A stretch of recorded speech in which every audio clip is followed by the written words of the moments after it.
Kujutage ette, et soovite oma 2-kuuse kutsikaga sõita Tallinnasse rongiga. Olukord eskaleerub aga selleni, et teile kutsutakse politsei.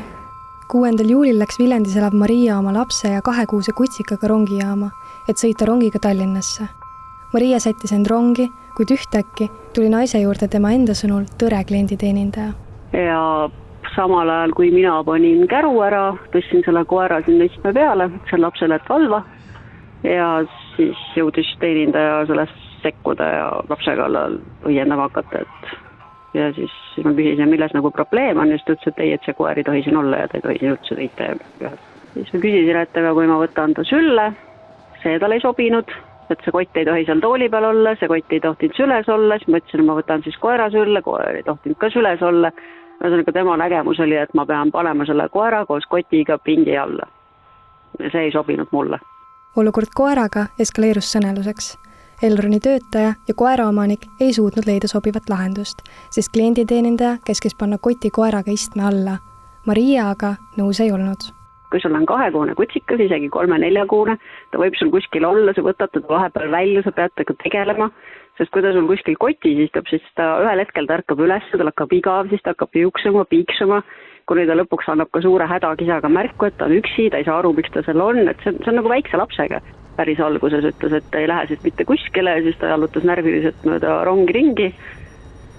Ja siis mõtlesin, et lähen ikka küll, mina ei lähe siit mitte kuskile, et leidku siis mingi lahendus, selle peale ta ütles, et ei lähe, et ma kutsun turvafirma ja siis lõpuks päädis nii turvafirmaga, kes kohale tuli, kui politseiga, kes ei tulnud isegi mitte vaatama, vaid rääkis turvafirmaga.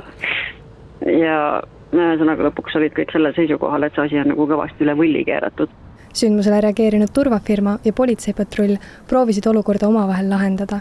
Samal ajal ootas terve rongitäis reisijaid kannatamatult jaamast lahkumist. Elroni teeninduse ja kvaliteedijuhi Jaanika Lindre sõnul on nad vahejuhtimist teadlikud.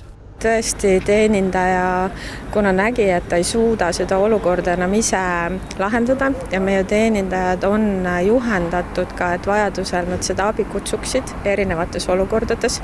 Ka sellisel juhul, kui nad tunnevad enda vastu rünnakut, ka siis verbaalset rünnakut, nendel on õigus kutsuda kohale olukorra lahendamiseks, kuna rong ei saa lõputult seisma jääda. Siis abi. Elroni rongides võivad siis meie porgandites ehk staadlerites lemmikloomad sõita C-alas ja Škoda rongides siis maapoolses vagunis, kus on ka rattaala. Lemmikloomad selleks, et meiega reisida, suuremad koerad peavad olema siis kas suukorvil või siis selle rihmaga nina ümber. Ja väiksemad koerad saavad reisida siis kas oma turvakotis või turvapuuris. Seda turvapuuri ja kotti ei tohi panna ei lauale ega pingile.